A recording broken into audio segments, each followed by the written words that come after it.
Welcome to the Deep Dive. We're here to, cut through the noise and get to what matters. Today, we're looking at something that's definitely got people talking, especially when you see the price tag, Timeline Mitopure. It's this anti-aging supplement. Costs about $125 for a month's supply. And you got to wonder, right, is something like that really worth the investment? So our mission today is to dig into the main ingredient, Urolithin A. We're going to unpack what it is, what the science actually says, the potential benefits, and really help you figure out if it makes sense for your health goals beyond all the marketing stuff. Ready to jump in? Okay, let's start right there. Urolithin A. What is this stuff, and why would we need a supplement for it? Where does it even come from, like naturally? Right. Urolithin A is pretty fascinating, actually, because ideally, it's something your own gut produces. It happens when you eat certain foods, think pomegranates, berries, things with compounds called elagitannins. Your gut bacteria are supposed to take those and, well, convert them into urolithin A. Okay, so food first. Makes sense. Yeah, but here's the catch, and it's a big one. For a lot of people, maybe even most people, their gut microbiome just isn't really up to the job. It's either not diverse enough or doesn't have the right kinds of bacteria. So even if you're eating loads of pomegranates, you might not be making much urolithin A at all. You're missing out. Huh. So it's like you've got the raw materials, the berries and stuff, but the factory inside, the gut bacteria, it's just not working right. Exactly. That's a great way to put it. The conversion process is broken or highly inefficient for many individuals. So if our bodies are failing us there, what does Mitopure do differently? How does it solve that problem? Well, Mitopure essentially gives you the finished product directly. It's a synthetic form of urolithin A, but one that's specifically designed to be highly bioavailable. It completely skips that whole gut conversion step. So it doesn't matter what your gut bacteria are doing, you get the urolithin A delivered in a form your body can actually absorb and use straight away. Ah, okay. So it bypasses the potential bottleneck in the gut.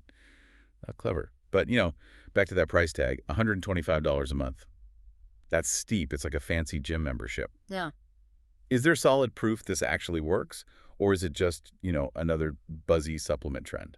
That's the key question, isn't it? And it's fair. There's so much stuff out there with weak claims. But this is where Mitopure, or rather the urolithin A from Timeline, seems to stand out. They actually have clinical trials backing their specific product, real published studies. Okay, clinical trials, not just anecdotes on Instagram. Right. And these aren't just like people felt better studies. They measured things. They looked at actual muscle endurance improvements, physical performance metrics. They gathered proper data showing tangible effects. That level of scientific rigor is definitely not the norm in the supplement world. Interesting. So people in these studies, they could walk further, perform better in physical tests, like real-world improvements. Yeah, essentially. The studies often focused on adults, middle-aged and older, and they showed measurable gains in things like muscle strength and endurance. Obviously, results vary person to person, you know how it is. But the data pointed towards noticeable improvements in physical capacity. It wasn't just subtle. Okay, that is compelling.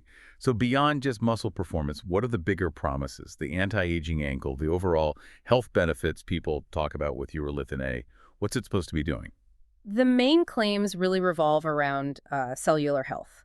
Things like supporting cellular renewal, boosting muscle function, and contributing to healthy aging or longevity.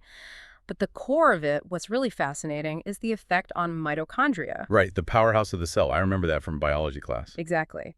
And urolithin A seems to significantly improve how well they function. It promotes something called mitophagy.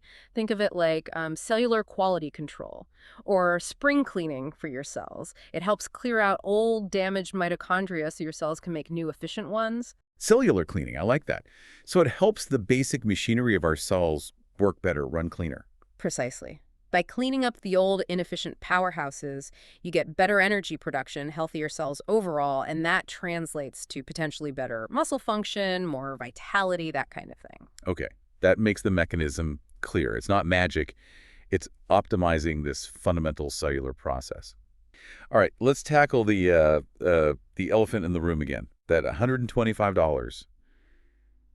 How should people think about that cost? Is it justified? Yeah, look, it's definitely a premium price point, no getting around that, but the justification, I think, comes down to what you're actually getting. It's marketed as, like, pharmaceutical-grade Urolithin A, and crucially, it's formulated for absorption.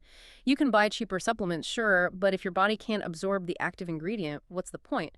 Here, the idea is you're paying for something that has data showing it gets into your system and potentially works. So you're paying for the science of the bioavailability, essentially, the guarantee it gets where it needs to go. That seems to be the argument, yes. You're investing in a product backed by clinical data showing it's absorbed and has an effect versus maybe a less tested, cheaper alternative where absorption is questionable. Makes sense. What about safety then? Is any side effects people should be aware of taking this concentrated form? Actually, the safety profile seems pretty good based on the available studies. Side effects reported are generally quite mild. Maybe some digestive weirdness for a few people when they first start, a bit of stomach upset perhaps, but usually that goes away. Importantly, the clinical trials didn't really raise any major red flags. It appears to be well tolerated by most people, so surprisingly chill on the side effect front. Good to know. So, okay, let's bring it all together for the listener. Who is this Mitopure really for? Who's the ideal user? Right. I think the ideal person is probably someone, say, 40 plus, who's already pretty serious about their health and aging well. And this is key. They likely already have the basics dialed in. They're eating well, they're exercising regularly, they prioritize sleep. It's not for someone looking for a magic bullet. No. It's more for that person who's already investing in their health, maybe already using other premium supplements or health tech, and they see this as another tool to potentially optimize things further. An enhancement. An enhancement, not a replacement. Got it. So who should maybe save their money? Who should run from this product, perhaps?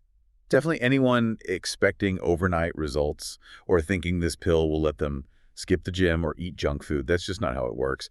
And frankly, if someone isn't sleeping well or their diet is poor or they're sedentary, putting $125 a month towards this probably isn't the best use of their resources. Right. Fix the fundamentals first. Sleep, nutrition, movement. Those will give you way bigger bang for your buck. Mitopure is like maybe the 5 or 10% optimization on top of a solid foundation, not the foundation itself. That's a really important distinction.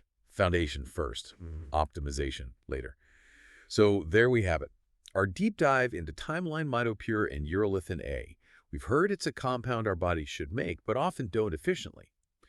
Mitopure offers a direct, absorbable form backed by clinical trials showing potential benefits for muscle endurance, likely linked to that cellular cleaning of mitochondria. Its position is a premium product for those already committed to health.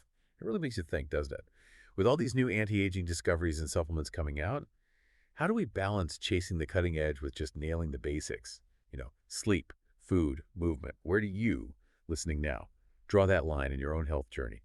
Something to consider. Thanks for joining us for the deep dive.